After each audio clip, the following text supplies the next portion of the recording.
دنیا میں جس شخص کو بھی اللہ تبارک و تعالیٰ نے زندگی عطا فرمائی ہے وہ اللہ تبارک و تعالیٰ کی قدرت کا شاہکار ہے۔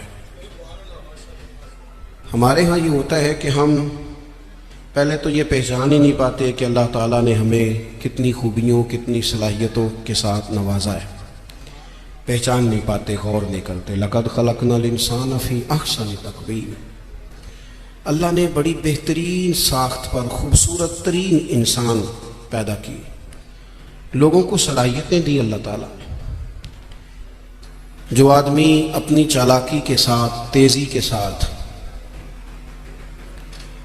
اور اپنی گفتگو کے فن کے ساتھ کسی بڑے سمجھدار آدمی کو معاذ اللہ دھوکہ دے لیتا ہے اور سیانے لوگوں کو لوگ پریشان کر دیتے ہیں، تو آپ غور فرمائیں، صلاحیت تو اس کے اندر تھی نا، لیکن اس نے غلط جگہ استعمال کی۔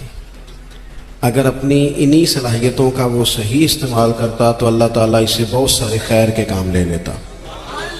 پہلے تو ہم پہچانتے نہیں، غور نہیں کرتے۔ وہ جو کہا گیا تھا نا، من عرف نفسہ فقد عرف ربہ، کہ جو اپنے آپ کو پہچان گیا وہی تو اللہ تعالیٰ کو پہچان گیا۔ اپنی صلاحیت پر غور کیا جائے کہ ہم کیا کر سکتے، کون سی خدمت ہے جو اللہ تبارک و تعالیٰ اپنا فضل کرے تو ہم وہ سر انجام دے سکتے۔ وہ کوئی بھی ہو، ایک بی بی مسجد نبوی شریف میں جھاڑو دیتی تھی، اس کا انتقال ہو گیا، صحابہ نے حضور کی تکلیف کے پیش نظر اطلاع نہ دی کہ محبوب کو تکلیف دینا مناسب نہیں، دفن کر دیا۔ صبح محبوب نے قبر پہ کھڑے ہو کے فرمایا صفے بناؤ، میں دوبارہ جنازہ پڑھاؤں گا۔ کوئی کام تو کیا نا زندگی میں، کوئی ڈیوٹی تو کی نا۔ ایک تو ہم اپنی صلاحیت کو دیکھو، کسی نے کہا تھا کہ میں کسی شخص سے بیزار نہیں ہو سکتا کیونکہ ایک ذرہ بھی تو بیکار نہیں ہو سکتا۔ ایک تو اپنے آپ کو بیکار نہ سمجھے۔ ہمارے یہاں لوگ کمزور پڑ جاتے ہیں، میں غریب آدمی ہوں، میں پیچھے رہتا ہوں، میری کون سی فوٹو آتی ہے، میں کون سا چار لوگوں میں پہچانا جاتا ہوں، پیسے میرے پاس۔ یہ کمزوریاں ہیں، یہ خود اعتمادی کو ختم کرتی ہیں۔ اپنی صلاحیت کو پہچانا جائے، غور کیا جائے کہ ہم کیا ڈیوٹی زندگی میں کر سکتے ہیں، اس پر توجہ دی جائے۔ اور پھر جب اپنے آپ کو پہچان لیا جائے کہ بھلا میں یہ دیکھیں نا، مدارس، مساجد، خانقاہیں، یہ سارے سلسلے، اس میں اگرچہ نام ایک بندے کا لکھا ہوتا ہے کہ فلانے نے بنائی ہے، لیکن اس میں سینکڑوں لوگ شامل ہوتے ہیں۔ یعنی وہ جگہ دینے والا بھی بڑا باکمال آدمی ہوتا ہے، وہاں ڈیوٹی دینے والا بھی بڑا باکمال آدمی ہوتا ہے، یہ بڑے باکمال لوگ ہوتے ہیں۔ کہنا پیر صاحب نہیں ہوتا ہے، تعریفیں پیر صاحب کی ہونی ہوتی ہیں۔ اور اب تو اللہ خیر کرے، بعض آستانوں پہ لوگوں نے باقاعدہ بندے رکھے ہوئے تعریفیں کرانے کے لیے۔ اللہ والوں کو اس کی ضرورت نہیں ہوتی۔ خوشبو کو بھی کبھی بتانا پڑا ہے کہ میں خوشبو بتایا نہیں کرتی، خوشبو تو آیا کرتی ہے۔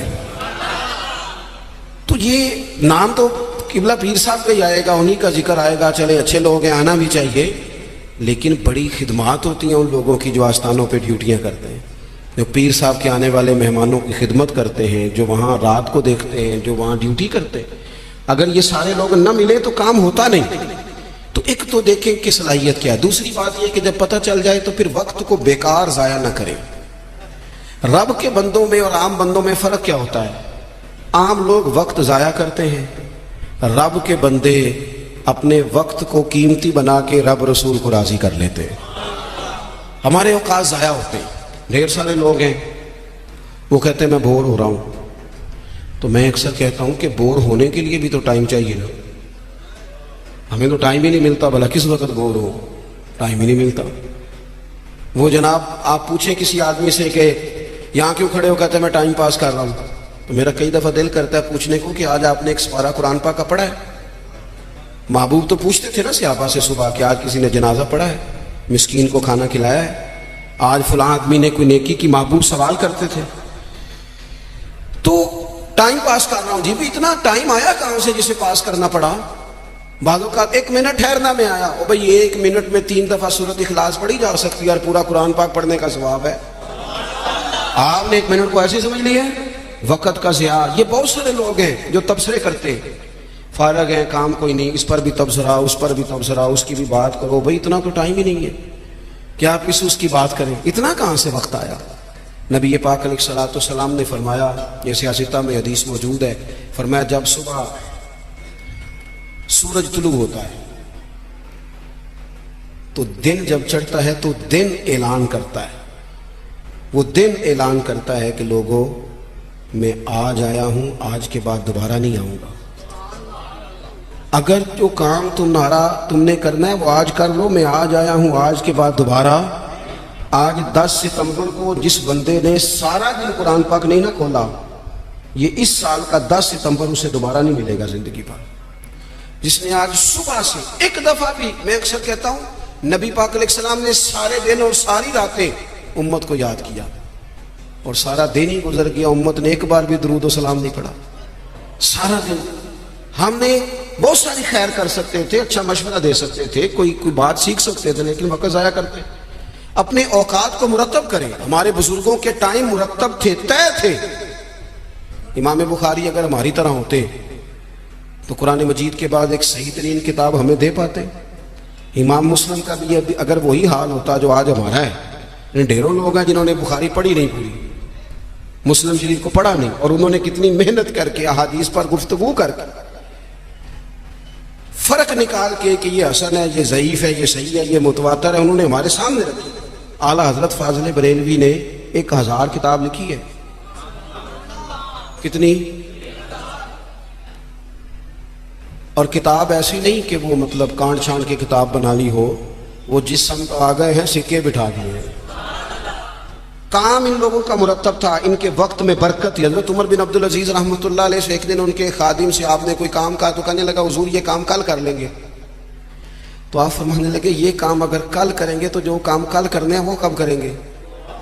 ہمارے ڈھیر سارے لوگ ہیں جنہوں نے ابھی تک طے ہی نہیں کیا. آپ نماز نہیں پڑھتے, کہتے ہیں بس میں حج کا آرو شروع کرنی ہے, تو اگر حج پہ نہ جا سکے خدا نخواستہ اللہ معاف کرے تو پھر نماز پڑھنی نہیں ساری عمر. میں وہ بچوں کی شادی کر لوں پھر میں ٹھیک ہی ہوں, تو اگر ایسا وقت آیا ہی نہ خدا نہ کرے تو پھر کیا پڑھنی نہیں. میں بہت سارے لوگوں سے کہتا ہوں داڑھی شریف رکھ لو, کہتے میں آج نیک نہیں. تو میں نے کہا داڑھی کی قسم ہی اٹھانی تھی, بس نیک ہونا تو رکھنی ہے, روٹی کی اٹھاؤ نا کہ جب تک نیک نہیں ہونا کھانی نہیں. یہ کرو نا بات, باقی سارے کام چل رہے ہیں اور اس پر آپ کسی کو توجہ دلائیں, بلکہ بعد میں چھوٹی رکھی ہوئی ہوتی ہے. تو میں کہتا ہوں چھوٹی والے کو بھی تو لوگ مولوی کہتے ہیں نا, تو اسے پوری کر. اپنی مرضی کی کیوں رکھتا ہے, رب رسول کی مرضی کی رکھ. کام جو کرنا ہے اسے شروع کیا جائے, جو ڈیوٹی کرنی ہے اسے. ہمارے ملک میں رواج بنا دیا گیا ہے کام نہ کرو ویسے کرو, کام نہ کرو کیچڑ اچھالو. یہ دیکھو نا کتنی تکلیف ہے سیلاب والوں کو, کتنی تکلیف ہے. ہمارے وہاں دوست موجود ہیں اپنی ہمت کے مطابق کام کر رہے ہیں, میں خود بھی وہاں حاضر ہوا تھا. اب وہ کہتے ہیں کہ جلدی امراض ہونے لگے. یعنی ایک طرف وہ بندہ ہے جو نخرہ کر رہا ہے کہ یہ روٹی میں نے نہیں کھانی, یہ سالن لے جاؤ, اور دوسری طرف ماں آ کے کہتی ہے کہ صرف میرے بچے کو زخم ہو گئے ہیں, کیڑے کھڑے ہیں پانی میں, جلدیں پھٹنے لگی ہیں, صرف دوائی چاہیے. تو کیا رب کریم نے حساب نہیں لینا؟ چلے مہربانی کرتے, وزیروں نے تو نہیں جانا تھا, پیر ہی ایک دورہ کر آتے, تھوڑی سی توجہ کر لیتے. کیا یہ محبوب پاک کو راضی کرنے کا طریقہ نہیں؟ کیا حضور نے فرمایا نہیں جو میری امت سے محبت کی جس نے اسی نے مجھ سے محبت کی؟ کیا فرمایا نہیں جب میری امتی کو تکلیف ہوتی ہے تو مجھے تکلیف ہوتی ہے؟ یہ کام نہیں خیر کا؟ خدا کے بندے تو ہیں ہزاروں, بنوں میں پھرتے ہیں مارے مارے, میں اس کا بندہ بنوں گا جس کو خدا کے بندوں سے پیار ہوگا. اپنے اوقات کو مرتب کریں. ہمارے ہاں مزاج نہیں کام, یہ دیکھیں نا جلسے ہو رہے ہیں, اور رہا ہے فلانا جا رہا ہے, یہ ہو رہا ہے, اور سب سیاسی جماعتیں اللہ ماشاءاللہ جتنے خرچے یہ ان کاموں پہ کرتے ہیں نا, اس سے آدھے خرچے اگر کریں. آپ گاڑیاں سجا رہے ہیں, فلان ہو رہا ہے, پجاروں نکلی ہوئی ہیں, فلاں کام ہو رہا ہے, اور دوسری طرف حال یہ ہے کہ لوگ 4 پہیاں کھڑی کر کے ان کے اوپر چادریں ڈال کے اپنی بیٹیوں کو چھپائے بیٹھے. نہ ادھر ادھر کی تو بات کر, یہ بتا کہ قافلہ کیوں لٹا, مجھے رہزنوں سے غرض نہیں, تیری رہبری کا سوال ہے. تھوڑا سا توجہ دینے کی ضرورت ہے کہ ہم ترجیحات ہماری کیا ہیں, ہم اصل میں کرنا کیا چاہ رہے ہیں, ہمارا رستہ اور سفر کیا ہے. وہ ایک علاقے میں نا, بلکہ یہ میرپور جب ایک دفعہ تاریخ بتاتی ہے کہ سارا کسی حادثے سے ٹوٹ گیا تھا, تو ایک آفیسر کہتے ہیں میری یہاں ڈیوٹی تھی, کیونکہ شہر سارا ہی ایک دفعہ الٹ پلٹ ہو گیا تھا, تباہ ہو گیا تھا. تو میں نے دیکھا ایک بوڑھا شخص اور اس کی بیوی 2 بوریاں گدے پہ رکھے ہوئے آ رہے ہیں. میں نے آگے بڑھ کے سلام لی, بابا جی کدھر جا رہے ہو؟ کہنے لگے پوچھنا تھا وہ بیت المال کا دفتر کہاں ہے, کہاں جہاں خزانہ جمع کرایا جا رہا ہے. تو میں نے کہا بابا جی میں ہی ہوں دفتر کا آفیسر, آپ نے کیا جمع کرانا ہے؟ تو کہنے لگے میں نے اور میری بیوی نے کانپتے اور بوڑھے ہاتھوں سے محنت کر کے یہ کچھ سونا چاندی ملبے کے نیچے سے نکالا ہے, بیت المال میں جمع کرانا ہے. تو میں نے کہا بابا سارے لوگ گھر لے جاتے ہیں, آپ بیت المال میں لے آئے. کہنے لگے پتر شہر سارا ٹوٹ گیا ہے, یہاں ہمارے بزرگوں کی قبریں ہیں, ہم تعاون کرنا چاہتے ہیں ہمارا شہر پھر سے آباد ہو جائے. شہر آباد ہوں گے تو گھر بھی انشاءاللہ بانی جائیں گے. وطن جب رہتے ہیں نا تو پھر سارے کام ہی چلتے رہتے ہیں, لیکن آپ پرواہ ہی نہ کریں, وقت کو ضائع کریں اور فضول ابحاث میں ٹائم ضائع کریں, کوئی معنی نہیں. آپ دیکھیں نا نبی پاک صلی اللہ تعالیٰ علیہ وسلم نے فرمایا وہ بہترین مسلمان ہے جو لا یعنی باتیں چھوڑ دے, بے مقصد باتیں زندگی میں چھوڑ دے, بس با مقصد باوقار پتے کی بات زندگی میں کریں, وقت کو ضائع نہ کریں. اور جن لوگوں نے اپنا وقت مرتب کیا, کام کیا, ڈیوٹی کی زندگی میں, حضرت عمر بن عبدالعزیز کی عمر 39 سال ہوئی ہے, پوری 40 نہیں. کتنی بولیے؟ 39 سال کی عمر میں یہ بندے نے روز قرآن پاک بھی پڑھا, درود پاک بھی پڑھا. اس شخص نے امت کو عدل و انصاف سے بھی بھرا, مساجد بھی بنائی, انہوں نے مدارس بھی قائم کیے, خدمتیں بھی کی. عمر 39 سال پائی, لے سجنا اسا توڑ ہی نہیں پائی. تو جان بھی دیتی تیرا تیرے, ہمارے ہم نے تو طے ہی نہیں کیا آج تک. یہ بہت سارے نوجوانوں کو میں دیکھتا ہوں ساری دن تصویر پہ گزر جاتا ہے, سارا دن فوٹو آنی چاہیے.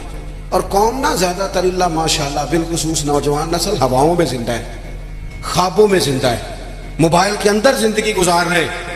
زندگی کے دکھ کچھ اور ہیں, کرب کچھ اور ہیں, تکلیفیں کچھ اور ہیں, سمجھنے کی چیزیں کچھ. جب دوائی کی ضرورت ہو تو پھر گوشت سے پیٹ نہیں بھرا جاتا, پھر دوائی ہی کھانی پڑتی ہے. ترجیحات اور ہیں, ہمیں اور طرف بڑھنا ہے اپنے آپ. اور جب بندہ مرتب زندگی گزارتا ہے نا, جس مقصد کے لیے رب کریم نے اسے بھیجا, الذی خلق الموت والحیات لیبلوکم ایکم احسن عملا, جب وہ بہترین عمل کرتا ہے تو پھر وہ کافر کا نظریہ ہے کہ مر جائیں گے تو فنا ہو جائیں گے, زندگی میں جو موج کرنی ہے کر لو, یہی ہے سارا کچھ. مومن کو تو بتایا گیا ہے کہ تو یہاں قیدی ہے, تیری یہاں زندگی رب چاہی گزار دنیا میں, اللہ رسول کی مرضی پہ چل. قیامت کے دن اللہ تبارک و تعالی جنت میں تجھے ساری نعمتیں عطا فرما دے گا. یہ کووڈ-19 کے دن تھے نا, تو مجھے ایک سرکاری ادارے میں مدعو کیا گیا. کہنے لگے جی خوف بڑا ہے لوگوں پہ, کرونا سے ڈرتے ہیں. بعض لوگ تو ایسے ہیں جو کسی جگہ ہاتھ, یہ ٹینشن بڑی سوار ہوتی ہے نا. ایک صاحب میرے سامنے بیٹھ کے کہنے لگے جی مجھے تو زیادہ لوگ جمع ہو جائیں تو گھٹنوں لگ جاتی ہے, تو یہ قبر میں تو میں تو بڑا خوف کھاتا ہوں. تو میں نے ان سے کہا قبر کھڈا ہے, گڑھا ہے, دوزخ کے گڑھوں میں سے گڑھا ہے, حدیث سے صحیح موجود ہے, بات بالکل ٹھیک ہے. لیکن قبر کی ایک دوسری حالت بھی ہے جو بندہ مومن کے لیے. آپ کا جو خیال ہے نا سانس کیسے آئے گی, چاروں جہنم سے بند ہے, تو جو رب ماں کے پیٹ میں بندے کو سانس کے لیے موقع دیتا ہے نا, اور اگر کوئی اس سے بھی زیادہ آسان بات سمجھنا چاہے تو انڈا چاروں جانب سے بند ہوتا ہے, سوراخ بھی کوئی نہیں ہوتا.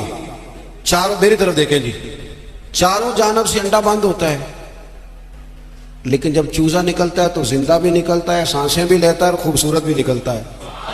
تو جو مالک وہاں اس کے لیے ساری آسانیاں فراہم کرتا ہے وہ قبر میں بھی فرمائے گا. لیکن 2 حالتیں ہیں نا, ایک وہ کھڈا ہے, وہ کھڑا ہے. دیکھیں میں نے اگر گجرانوالہ آنا ہے تو گجرانوالہ کی سڑک پہ چڑھنا چاہیے, پنڈی والی سڑک پہ. تو اگر کوئی سڑک ہی اختیار کی ہو جو سیدھی کھڈے میں جاتی ہو, تو اس نے تو سڑک جان بوجھ کے اختیار کی ہے. نہ حلال حرام کی تمیز ہے, نہ بولنے میں احتیاط ہے, نہ کوئی پرواہ ہے, نہ بیٹیوں کا حق دیا ہے, نہ بہنوں کو ان کا حق دیا ہے, نہ ذمہ داریوں کا احساس کیا ہے. تو پھر اللہ معاف فرمائے, اس نے تو سفر ہی کھڈے کا شروع کیا. لیکن اگر اس نے زندگی تھوڑی محتاط گزاری ہے, رب چاہی گزاری ہے, تو پھر قبر کی دوسری حالت بھی حضور نے بیان کی. یعنی بندہ مرے گا تو ذرا تصور کرنا کیا کہنے لگا ہوں, جب وہ مرے گا تو اس کی صرف قبر نہیں بلکہ اس کی قبر باغ ہے.